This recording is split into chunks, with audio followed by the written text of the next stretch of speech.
For many families who have limited incomes, all of their food supplies are gone. The storm is expected to continue towards mainland Yemen and the northeastern Somali coastal area of Puntland. That was Farhana Dawood. The Spanish Prime Minister, Mariano Rajoy, has rejected calls to hold snap elections by the opposition socialists after they tabled a motion of no confidence in his government. The Liberal Ciudadanos party, which generally supports him, has warned that it will table its own no confidence motion. His People's Party is mired in a bit of a corruption scandal, to say the least, and it's being fined for more than $250,000. Mr. Rajoy said the motion would jeopardize Spain's economic recovery. Por tanto, esta moción que se plantea va contra la estabilidad. This motion goes against the stability in Spain, which is so necessary today. It threatens economic recovery.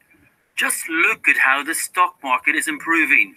This motion is bad for Spain, bad for the Spanish people, and it introduces a lot of uncertainty, which is damaging for the future of all the people. Our Europe regional editor, Mike Sanders, is with me. Mike, we were speaking about this only 12 hours ago, about how damaging it might be for Mr. Rajoy. Is it extremely serious for his government now?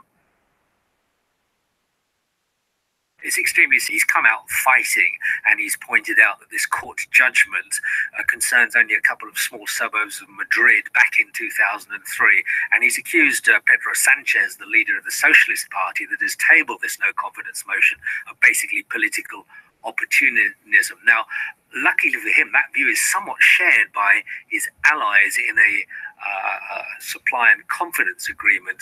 These are people who don't are not actually part of the coalition, but they back them on major votes. And Ciudadanos, this party is called, and they've said this is opportunism, and we won't support the socialist no confidence motion. So from that point of view, he's safe. But the noise this is creating is appalling, especially against the background of continued Madrid central control over the region of Catalonia through Article 155 of the Constitution. And it really is in turmoil, the political scene in Spain. So if Ciudadanos tables its own motion, presumably that will pass, will it? And then what would happen then? Not necessarily. It won't necessarily. The arithmetic doesn't quite stack up against the government.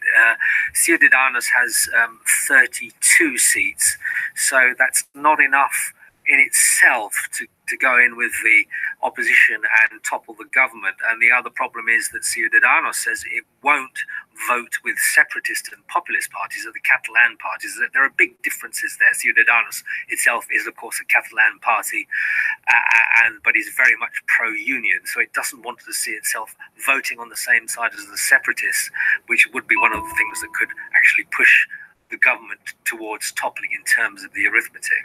But if we do see fresh elections within the next few months, for whatever reason, if Mr. Rajoy decides he wants to do that, what are the polls saying about the likely outcome? Well, he said no for the moment, but the heat could get too much for him. The polls are saying that Ciudadanos, this Catalan regional party, is actually in the driving seat at the moment. Is slightly above the Partido Popular, the People's Party, and the Socialist Party trailing slightly behind them. So it could be a Ciudadanos victory. Mike, thanks a lot. Many people are afraid of them, but most of us have probably never seen a snake in the wild. So it may come as a bit of a shock to know that more than 100,000 people die every year of snake bites, and many more suffer permanent injuries. Now, the World Health Organization says the issue is one of the most neglected tropical diseases. It's called it a global health priority. Just under half of those killed by snake bites are in India. Our South Asia editor, Ambrasan Interajan, told me how widespread the problem was in the region. You find snakes in almost all parts of India. People live very close to forests and farmlands, especially in rural areas where farmers, they go to work in agricultural lands during harvest time. They come into contact with snakes because the snakes love rats. Most of the rats, they roam around paddy fields. That's one of the reasons. On many occasions, people go into the forest in search of firewood or some leaves or honey collection. So they go into the forest where they come into contact with snakes. The main issue is out of 100,000 people who die every year because of snake bites around the world, more than 50,000 deaths happen in India. One of the reasons attributed to this very high number is people do not have access to anti-venom medicine. So you've got experience of this as well, haven't you? You grew up in southern India. Is it the lack of anti-venoms, or is it education, keeping kids away from snakes? Would that help as well? People need to be educated, number one. Number two, the training of the workers, like in hospitals, they should know what kind of snake bit this person. And third, people go to village healers. So many people just die because they don't go to the doctor. What the doctor says, it's very simple solution. You need to be administered anti-venom serum. That's it. But many people do not have access to that. But the World Health Organization is saying it's going to provide that. It can't provide it to everybody. This is going to be a very limited program. So in the meantime, rural communities that are very hard to access are not going to be affected. What this program will do is to help these poorer countries to get these anti-venom in a cheaper price, because they're produced only in a few countries. And also come out with an action plan, how you can prevent it, how you can treat it, and also establish health centers in remote rural areas and train the health workers, and awareness campaign for people. So that is what the World Health Organization now trying to do. That was Ambarasan Etirajan. And Sue's here with some other stories from our news desk. Long queues have been forming outside polling stations in Ireland, where voters are deciding whether to scrap the near-total constitutional ban on abortion. Casting his ballot on whether to relax the abortion laws, the Prime Minister, Leo Varadkar, said the good thing about a sunny day was that it encouraged people to vote. The Eighth Amendment of the Constitution puts the unborn child's life on a par with the mother's, unless she is in danger of dying. It's an historic day in the New York Stock Exchange today, as it will be led by a woman for the first time in its 226-year existence. Stacey Cunningham will replace Tom Farley as the 67th president of the NYSE. And some of the oldest wines in the world are due to be sold at auction in France tomorrow.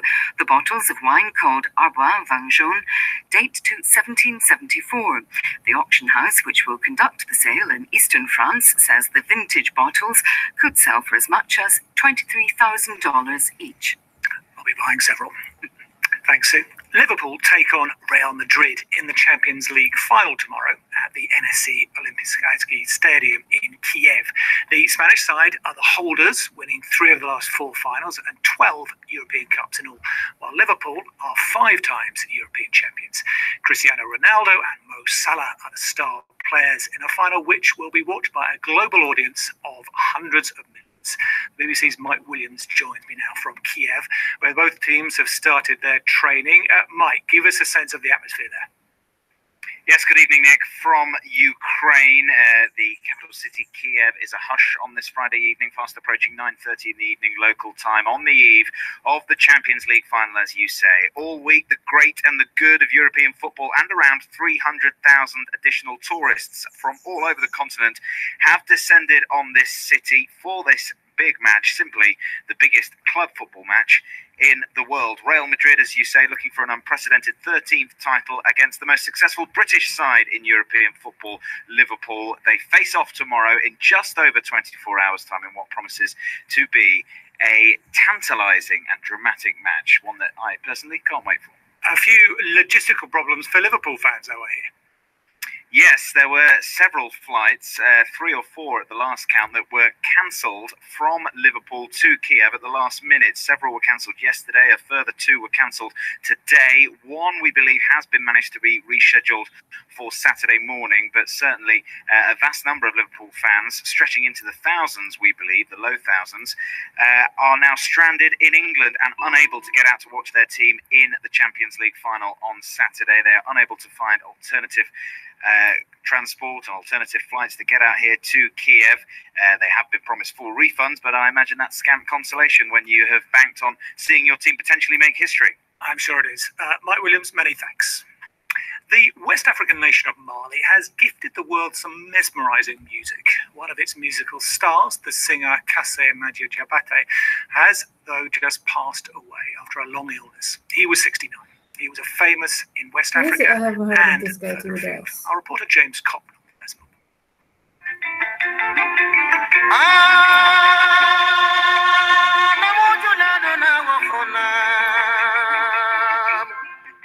This is the voice of velvet, they called it in Mali, that made Kassimadi Diabaté a superstar. Only a superstar. You're already in here, buddy, till you're dead. Most of the BBC listeners. He was born in the Malian town of Kela, not far from the border with Guinea.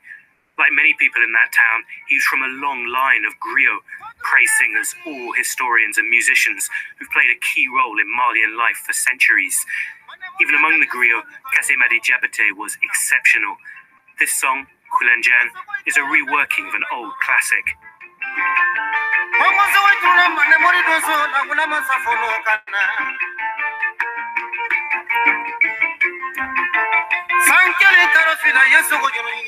And that idea, the old classics transformed by Diabaté's talent, was vital to him, as he explained in a BBC interview a few years ago.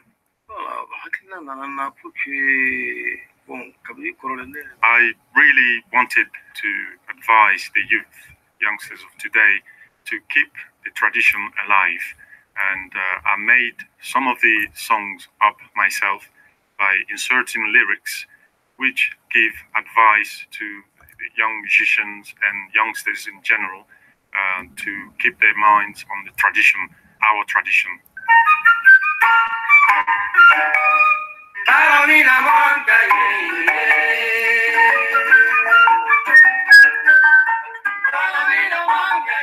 Always a star in West Africa, Diabaté got belated recognition around the globe late in his career. Like other Malian singers, he worked with American bluesmen and Cuban stars, even singing in Spanish.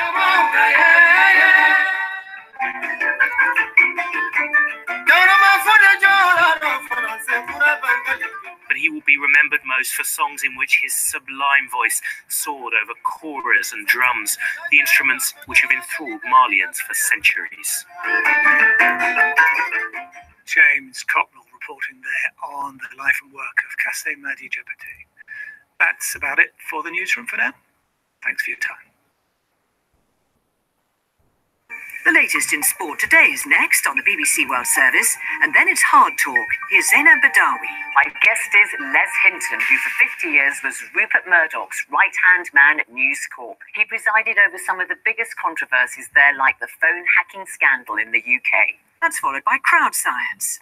At 21 GMT, it's BBC Trending. We're talking about social media and the upcoming election in Mexico. Political parties have allegedly been using bots and cyber trolls to influence voter behavior. How might dirty online tactics swing the vote next month? And then World Football. Here's Manny Jasmine. Why would a coach walk away from the World Cup just days after masterminding his national team's qualification? That's what the Australian Ange Postecoglou did last November, and he'll be explaining his decision. Also this week, we'll be previewing the Champions League final with the former Real Madrid midfielder, Clarence Seedorf. That's all still to come from the BBC World Service. Hello, I'm Lee James, and this is Sport Today on the BBC World Service, bringing you the sports stories the world is talking about. We're live in Kiev on the eve of the biggest game in European club football. Ukraine host the Champions League final for the first time. The wait is nearly over as two of football's heavyweights clash. But can Liverpool secure a sixth title and prevent the 12-time winners Real Madrid from their third successive trophy? We'll have all the build-up from Kiev. Join us in 2 minutes. BBC News. The Brazilian President Michel Temer has ordered the armed forces to clear roads blocked for the past 5 days by striking truck drivers who are protesting against sharp rises in diesel prices. He accused a radical minority of rejecting an agreement between haulage companies and the government, causing chaos in Brazil. The disgraced Hollywood film producer Harvey Weinstein says he will plead not guilty to all allegations against him after he appeared in court in New York charged with rape and sexual abuse. The prosecutor told the court that Mr. Weinstein had used his position and power to lure young women into situations where he was able to violate them sexually. President Trump says a planned summit with the North Korean leader Kim Jong-un might take place, a day after abruptly calling off the meeting. Mr. Trump said negotiations between the two sides were continuing, and the two leaders could still meet next month. President Putin has dismissed Dutch claims that Russia was responsible for bringing down a Malaysia Airlines flight over eastern Ukraine. The Dutch government said there was a direct link between the Russian army and the missile that hit flight MH17 in 2014. The authorities in the Democratic Republic of Congo say they're still finding bodies as they search a river following a boat accident. At least 49 people drowned when the boat capsized in the north of the country. Turnout has been strong in Ireland's referendum on whether to liberalise the country's strict abortion laws. As voting nears an end, Irish media say the turnout could exceed that reached in a landmark referendum 3 years ago on same-sex marriage. The Malian musician Kassi Madi Diabate has died at the age of 69. Diabate came from a distinguished family of traditional West African praise singers and storytellers. BBC News. You're listening to Sport Today from the BBC World Service. Hello, I'm Lee James. We are in Kiev, capital of Ukraine, building up to the 2018 European Champions League final. Liverpool looking for a sixth title, face the 12-time winners, Real Madrid. We're not intimidated. We're Los Reyes de Europa. We are here. Europe King. Where have you come from today? From Guatemala City. It's been 2 days, long trip, many stops, but it's all worth it. I'm here, and I'm ready to go see my favorite team.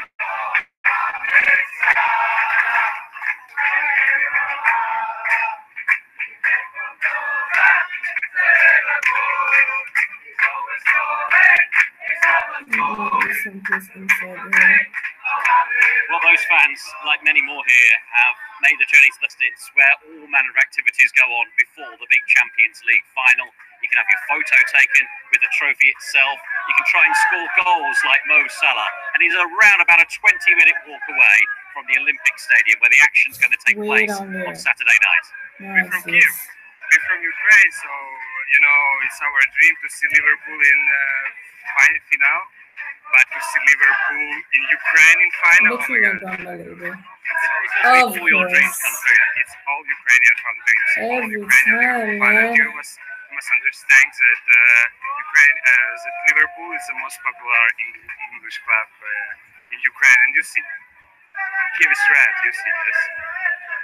Well, who's going to come out on top then? Liverpool or Real Madrid, both in good voice at the moment. 37 years ago, a solitary strike from Liverpool's left-back Alan Kennedy was enough for them to beat Real Madrid in the European Cup final. Now it's here in Kiev where the two teams meet again.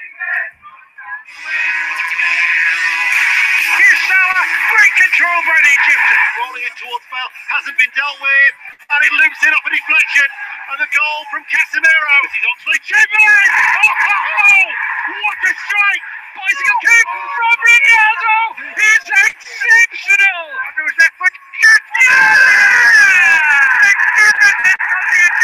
This could be it. Asensio scores!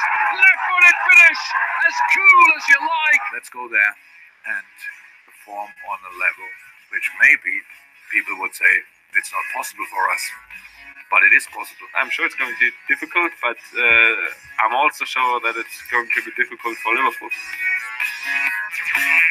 We should have some final in store for us on Saturday night. You can hear it live here on the BBC World Service from 18:30 GMT on Saturday, and we're live in Kiev on the street here, building up towards that final. Former England international Chris Waddle, who played in the European Cup final for Marseille. What was the build-up like for you, Chris, going into that 1991 final against Red Star Belgrade? I think we worked together a lot. We stayed in hotels in Marseille, and then we flew out, I think, a couple of days before to Bari. And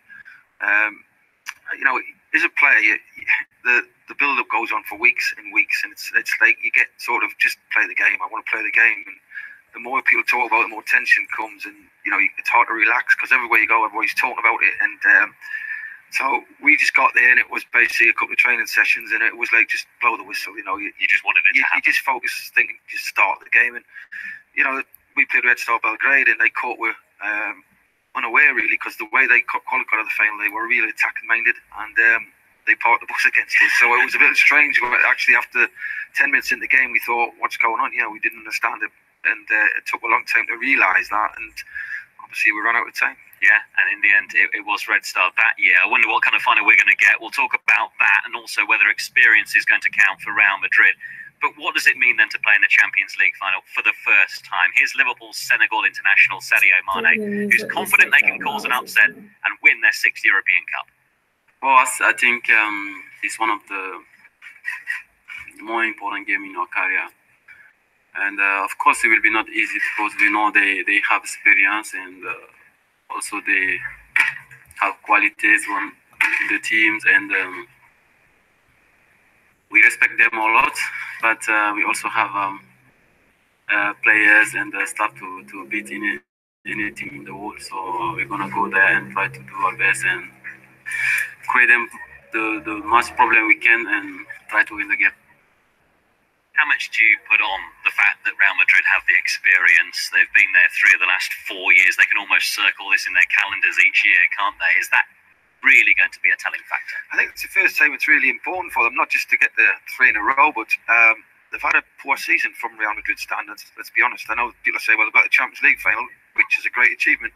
But in the league, they've been very patchy. They've conceded goals, and yeah, they always score the way they play, but they've not been the Real Madrid of the season before that. So it's a good opportunity for Liverpool, who are coming into the game with a lot of energy. We know what they're about. We see Klopp's team, how they play. Will Real Madrid would normally never change the tactics as such? Will they think we're going to play counter-attack? They did against Bayern, and really Bayern should have beat them. I was at the game.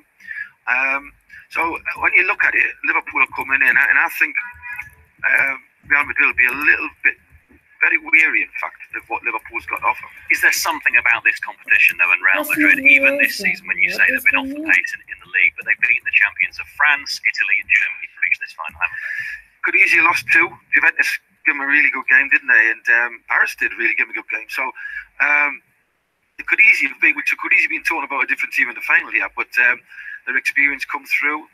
When you play for Real Madrid, you've got to be brave. You've got to be a player. You can't get out of the way. Everybody's watching you, and they'll know what to expect. Obviously, with Liverpool, they'll have saw video. They'll have watched and they know exactly what Liverpool is about. But it's on the nail. You would expect Real Madrid players to be a little bit more relaxed than the Liverpool. Well, despite winning the last 2 Champions League finals, the Real Madrid and Spain international Isco says that teams have underestimated Los Blancos in this year's competition. We did not start La Liga in the way we wanted. It is normal. We are humans, and sometimes we try, but can't get things done. But at the end, on the crucial moments when everybody thinks some other team are favourites, it's when Real Madrid get their pride out. We've beaten PSG, who were favourites to win, then Bayern, who were favourites to win. And at the end, this is Real Madrid. When no one expects anything from us, it's when we prove once and again that we're the best. Well, they often do, Chris, don't they? On these occasions, prove they're the best. They're a quality team. Listen, it'll be interesting to see how much respect he shows Liverpool. Will he play like Bayern, where he played Benzema up front with Ronaldo, like 4-4-2? Modric played right back nearly that night. It didn't look good, to be honest. They got a result, they got through, but it didn't look good. And I wonder if he'll be more tempted to say, let's play a 4-5-1, where Ronaldo maybe he's up on his own, and then get the shape right. It'll be interesting. And whilst we perhaps expect Real Madrid to reach this stage, then for Liverpool to be back in a European final, it is a stunning achievement, isn't it? In particular by the team, by Jurgen Klopp, to have really transformed that face and the mood of the club to get them back at the very top of the European league. I'm a big fan of Jurgen Klopp. I like the way he talks. He's very positive. He likes to play on the front foot. He goes for teams, no matter who he's playing against. He goes for them, whether it be Man City. And a lot of people thought they wouldn't get past them. So he's been very positive. He likes to see the game played the right way as such. And, he's been rewarded with being brave, really. He's gone for teams, and he's thinking, what is the point of having 3 great forwards and score goals and sit back? So give him credit, he's got there. I just hope he doesn't change his plans tomorrow. Well, no, because we want this exciting game, and maybe that is the way Liverpool can win. He was very relaxed in a very jovial mood at his media conference that happened across this city a short while ago. Let's hear from Jurgen Klopp now. He was asked if Real Madrid's recent success makes them the favourites. We are Liverpool, and not only a really good football team, as well as club has in its DNA that they can really go for the big things. Nobody expected us to be here, but we are here. We scored the most goals. We had exceptional results away, at home, all that stuff. So the experience they have is a big advantage, 100%, to feel more confident, whatever. But tactics in football are there to bring a better opponent on your level. And when they're on your level, then you can beat them. Well, can they beat them? How do they go about it? I mean, Jurgen Klopp also said that in many ways they're not treating this as a special game. They're just preparing like any other game. He says, I'm responsible for the defeat, so the players have nothing to lose. He's got Champions League final experience of a defeat for Borussia Dortmund against Bayern Munich. Do they go for it then? And if they do Liverpool come out on top? Well, there's two ways of looking at it. Liverpool could sit back and say, we're going to play on the counter-attack. Now, I think Real Madrid will play that game. So then it becomes a stalemate, which we think everybody's going to imagine this is going to be a classic. Not many Champions League finals are live up to expectations, let's be honest. When you look over the years, there's not many walk away and say, wow, what a game. Now, this has got the making of a great game, the way the two sides are lined up, the way the players on the field.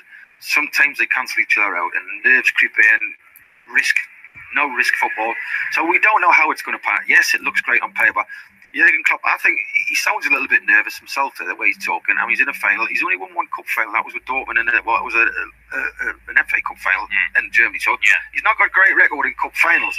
And obviously records are there to be broken. We know that. But I just hope Liverpool play to... They're a cup side. That's that. Once people say, how's Liverpool got the final? You think, because they're a cup team, they go for it. And in cup football, that's what you do. And I think that's why they've got the final. They played some great football, but I just hope he goes for it again, because I think if they sit back, they're asking for trouble. Okay, Chris, look forward to it. Chris Waddle, part of our commentary team on the BBC World Service this Saturday from 18:30 GMT. Before we come back to Kiev later on and get another Real Madrid perspective, why don't we get a prediction for the man who's used to so many big fights? He's now ready for this heavyweight contest. He is the Kiev mayor. He's a former heavyweight world champion, though. Here's Vitaly Klitschko. You know what? Sport is so interesting. Nobody in the world know result before the fight. Don't know result before the game, and sports so exciting. And billions of the people around the world watching the fights, watching the games, and that's why so huge attention right now for final of Champions League in Kiev. Nobody know who will be the winner, but I know who already won this game. The winner, City Kiev and country Ukraine. Kiev is up for this, aren't they? I can hear your passion coming through. It must be so difficult to have stepped away out of the ring and know that that is it. Gloves not going back on. I can hear your passion still. You know what? I beginning with boxing, I was 14. I finished, I was 42. A long career. It was difficult. It was not easy till stopped, but you have realized what's going on, and you can forever be champion. And that's why it's for sportsmen to find right time to say, you stop, time to new generation. Time for a new generation, says Vitaly Klitschko, and Kiev will be the winner. That was his prediction. As I mentioned, more to come ahead of the Champions League final of 2018. The Women's Champions League final saw Olympique Lyonnais, fifth time. They beat Wolfsburg 4-1 in extra time. It happened here in Kiev on Thursday night. The German side actually took the lead in extra time, but the sending off of Alexandra Popp proved pivotal. The French champions dominated the rest of that final. For Lucy Bronze, the BBC's Women's Footballer of the Year, it was her first Champions League title. She was overjoyed with the result.